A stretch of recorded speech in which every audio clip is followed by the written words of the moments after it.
Good morning, everybody. Our topic today is how can the Santa Clarita Senior Resource Alliance help you on today's edition of Senior Moments.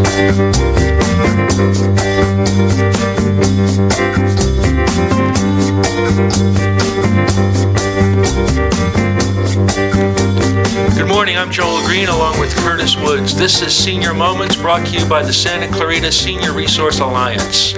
Our guests today are Cynthia Rabinovich of Move My Senior and Candy Watson, Reverse Mortgage Specialist. All of our guests today and hosts are members of the Santa Clarita Senior Resource Alliance. The phone lines are open for your questions to our guests. Please call at 298-5487. Ladies, welcome, and Curtis. Good morning, everyone. Thank you for joining us. We appreciate you taking time out your schedule to sit with us on the radio. And what we're going to do is just start out with a few questions for the both of you. And Candy, let's begin with you. Okay. What should someone look for when choosing someone in your profession to help yourself or to help a loved one? I know there are different mortgage companies out there that do reverse mortgages. Mm-hmm. So you want to look for a reputable one, of course. I mean, there's out there. They might actually get a referral from a friend, mm-hmm. Or a mortgage professional, or their bank, or wherever their CPA or their financial consultant on getting some information on a reverse mortgage. Got it. And generally, what are the common reasons why people call you for these type of services? Oh my gosh, there could be numerous reasons. They could need in-home care. Just to pay off a mortgage that would free up their monthly principal and interest payments. Right. Just supplement their income, get a monthly income from it. Just to have a line of credit there for future needs. Right. In the retirement years. And I would say for our listeners that may not be familiar with the reverse mortgage, what is the brief definition of what is this? It's a special mortgage for seniors 62 years of age and older. Mm-hmm. They have to live in their primary property, so it could be a single-family home, condo, townhome, manufactured home. We could do refinances, not purchases, but got it. They just, have a need for some extra, they're just not living up to their potential of their retirement years. Got it. They have a need. Candy, do I have to have a good reason to get that reverse mortgage? What if I want to buy my Ferrari? Could I do it? You can do anything with your proceeds. Nice. You can do whatever. It's your money. It's the assets. I look at it as your home, and your equity in your home is assets. And you could use those funds for anything you'd wish for. And is that process complicated? Is there something they should bring for the first meeting? How can I get prepared for a conversation? Yeah, the first meeting is just to get to know each other, education, and kind of get to what they're looking for with this, what their needs, what they're really trying to strive to be better with their finances, whatever. So it's just getting to know. I mean, and then we go through the process, and it's. And when you mention the process, is that something from the beginning to the end? Is that something that takes a couple days, a couple weeks, couple months? It could take. It varies depending on where the client is in their processing. The first meeting, it could be 6 months, down the road. Right. But it's just the first step. I think there's 3 steps. There's education, where I fall into. Then there's counseling. So they have another education series from an HUD-approved counselor.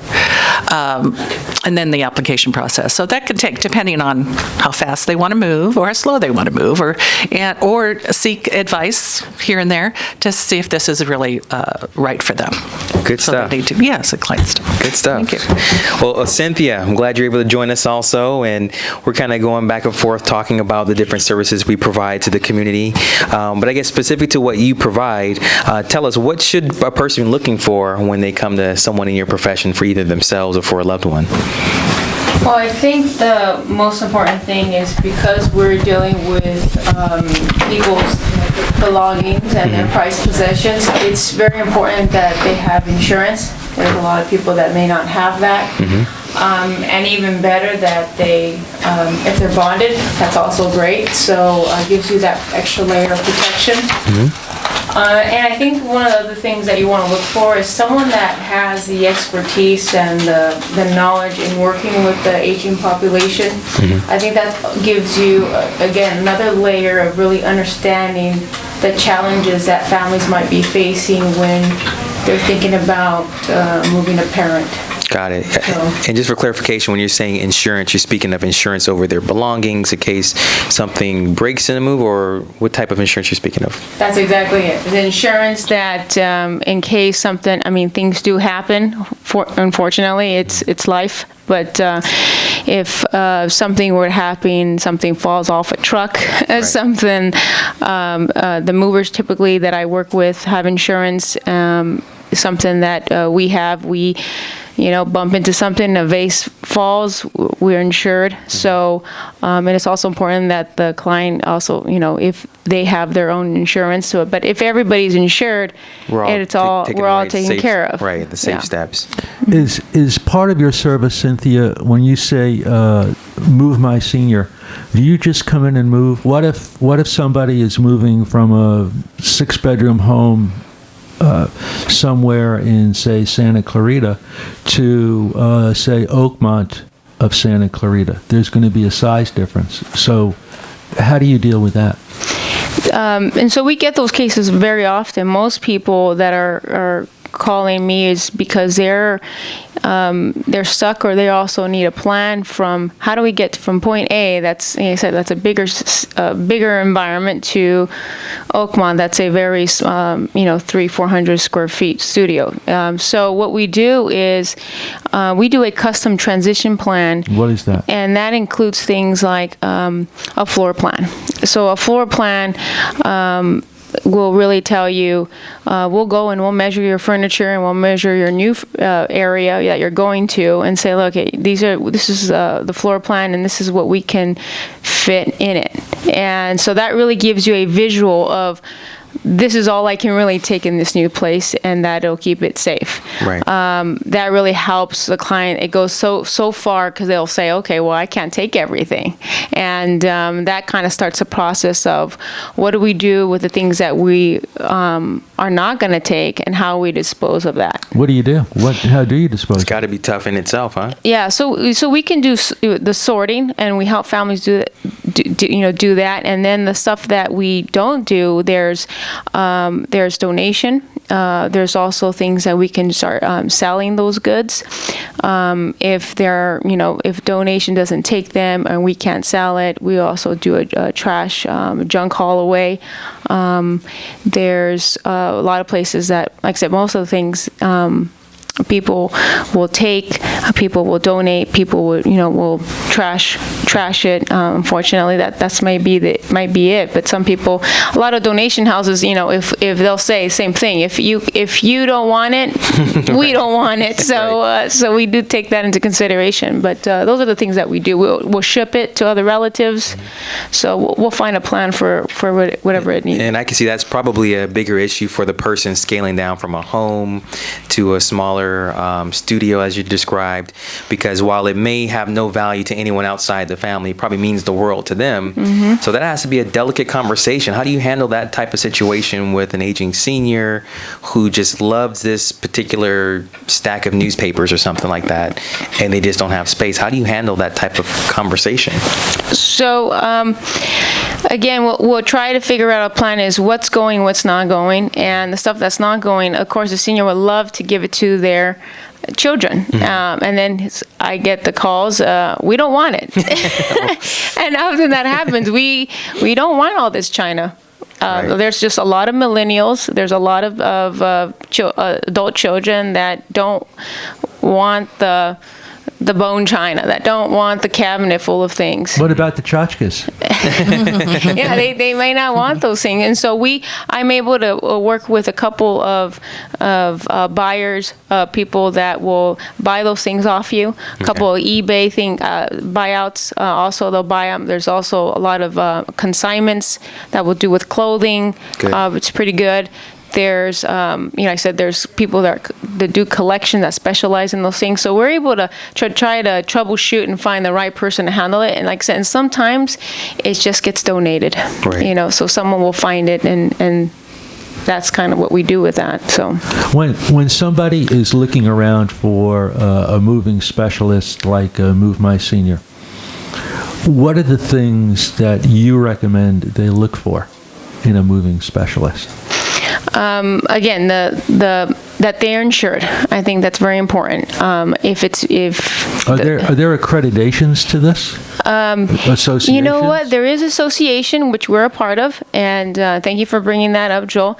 We're part of the National Association of Senior Move Managers, which it gives you training. It also gives you some best practices if you need assistance and other senior move managers to help, or it's just a really good forum to help and bounce ideas, and we're part of that. So that would be a plus, and that's on also one of the things we're part of. And that really does separate you from perhaps my brother-in-law. Yeah, that's absolutely, Right. that would separate us. And then to be a part of that association, you have to also have insurance. So not anybody can, they have their requirements, and they vet who wants to be a part of that association. Got it. So with the process itself, what should you expect? Is it a complicated conversation? Do you need a certain amount of lead time? Can you work on a short schedule or a long schedule? How complicated or how simple is the process itself? So how it works is that, if we have time, that's always better. Mm-hmm. You'll get better pricing. If we're working under demands, we're going to bring in a lot of resources, and the pricing is going to it's going to cost more than it should because we're bringing in more resources. But like I said, if you can plan it out accordingly, that's always better.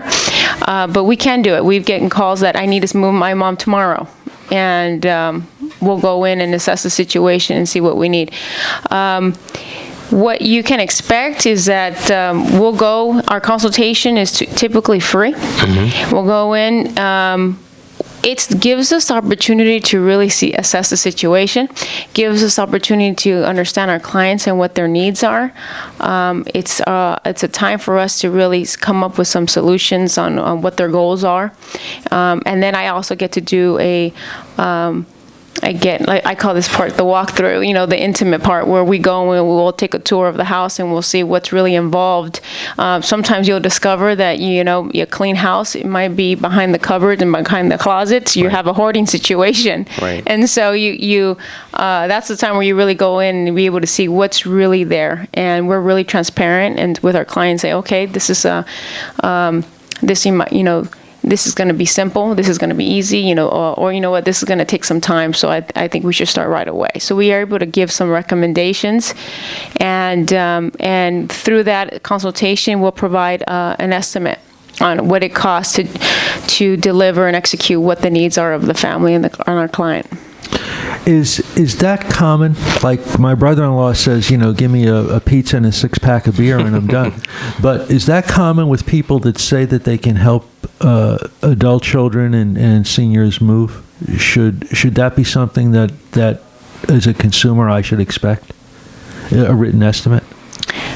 Yeah. You should get an estimate. I think you need to understand really what is it's going to cost. Some people might just give you an hourly rate, which is fine. But even that would be an estimate. Yeah, that would be an estimate, and it's also good to have an idea, ballpark what you're looking at, because you can get an hourly rate, and then all of a sudden you're surprised at the end that they've worked 60 hours and you thought it was only going to be 20 hours. Right. And then here goes, you're going in with thinking you're going to be spending this amount when you're really spending a different amount. So it's still good to have at least a ballpark. I always give a range. For instance, in my estimates, I would say this is going to be, let's just say an example, this is going to cost from $1,700 to $2,400. And things might happen, come up. Sometimes things are more efficient, and we are on the less expensive of the scale. So I think it's really good to have some type of, at least an idea of what it's going to cost. And I can see that could be an opportunity for those that are out there that may want to take advantage of a senior. Right. That could be a huge misstep in someone if they just grab someone off the corner or a friend of a friend that can help them until now something's broken or things come up missing, or now I have this huge bill that's probably 3 times what an average cost could be. So Is that the same with you as well, Candy? When I apply for that reverse mortgage, will I know what this mortgage is going to cost and what I should expect?